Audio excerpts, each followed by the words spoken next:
मीरपुर नाम के शहर में तेजस अपनी पत्नी नीरू के साथ रहता था। पति पत्नी दोनों ही नौकरी करते थे। एक दिन तेजस गांव अपनी माँ के पास फोन करता है। हेलो, प्रणाम माँ। जीते रहो माँ, तुम दादी बनने वाली हो हैं? अरे वाह, ठीक है बेटा, मैं कल ही आती हूँ। जब माँ जी शहर पहुंची तो बेटे बहू ने बहुत अच्छे से स्वागत किया। लीजिए माँ जी, चाय। अरे गर्मा गर्म पकोड़े ले आओ माँ के लिए। नीरू रसोई में गई और 2 मिनट में ही पकोड़े ले आई। जी ये लीजिए। बहू जादू से बनाए हैं क्या? अभी तो रसोई में गई थी। यम्मी। माँ जी, शीला रसोई में पकोड़े तल रही है, मैं बस लेकर आई। हे भगवान, मेरा धर्म भ्रष्ट कर दिया तूने। अब तो गंगा जल से शुद्धिकरण करना होगा। दूसरे दिन, माँ जी मैंने नाश्ता बना दिया है, ऑफिस जा रही हूँ। पर अभी तो घर का सारा काम पड़ा है। शीला आती ही होगी, झाड़ू पोछा बर्तन कपड़े वो सब कर लेगी। हमारे जमाने में घर का सारा काम हम ही करते थे। जी माँ जी, आप बहुत होशियार हैं, मैं घर ऑफिस दोनों नहीं संभाल पाती।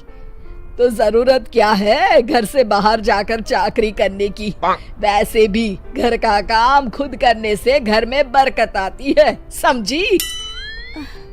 पर माँ जी। पर वर कुछ नहीं, इस महीने की पगार मिले फिर ऑफिस बंद है। हाँ। रात को नीरू तेजस से कहती है, सुनिए जी, माँ जी बोल रही थी कि मैं नौकरी छोड़ दूं। वैसे ठीक ही तो है, अभी तुम्हें आराम की जरूरत है। फिर भी आराम कहाँ, शीला को छुड़ाने के लिए बोल रही थी। तो अब 24 घंटे में इतना काम तो कर ही सकती हो। पर जॉब पसंद है मुझे, घर पर मन नहीं लगेगा। अगले दिन जब दोनों ऑफिस के लिए निकल रहे थे, मेरी तो कोई कीमत ही नहीं है इस घर में। माँ जी, आजकल महंगाई बहुत है, रहन सहन भी बदल गया है, दोनों नौकरी करते हैं तभी ठीक रहता है। अच्छा, तू कहना क्या चाहती है? मेरा बेटा तुझे बिठा के खिला नहीं सकता? तू ही इस घर का खर्च चला रही है, हैं?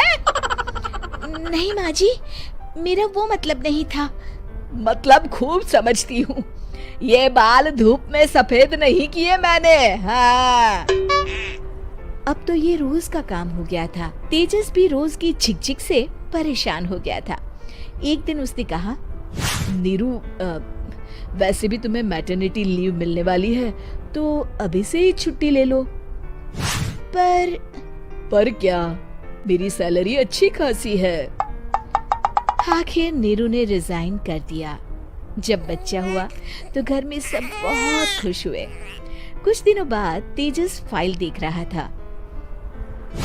क्या हुआ तेजस, कुछ परेशान लग रहे हो? हाँ, वो हमारी जितनी सेविंग्स थी वो तो हॉस्पिटल में और छठी के फंक्शन में खत्म हो गई है नीरू।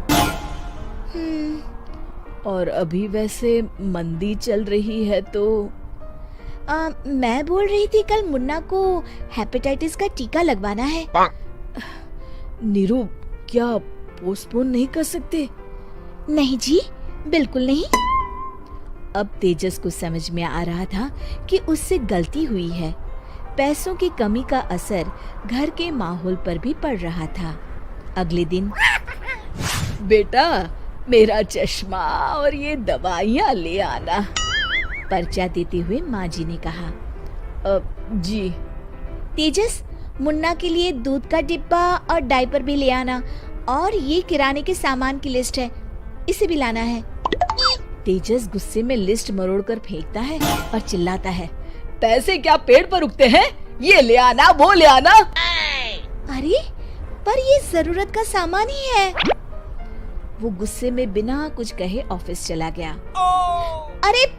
अरे लंच तो ले जाइए।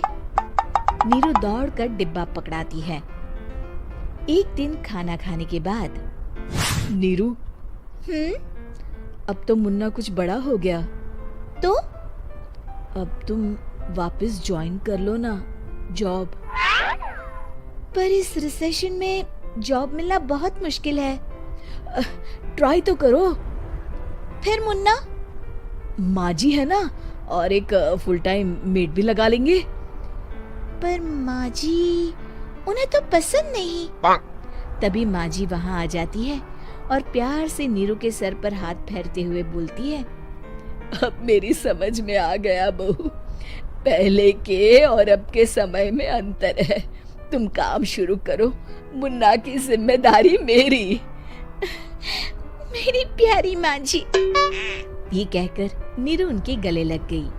शिक्षा, परिवर्तन संसार का नियम है, हमें भी समय के साथ चलना चाहिए। उम्मीद है कि आपको हमारी ये कहानी पसंद आई होगी। कृपया हमारे चैनल को सब्सक्राइब करें और सभी अपडेट्स के लिए बेल आइकन जरूर क्लिक करें। और हाँ, वीडियो लाइक और शेयर करना मत भूलिएगा।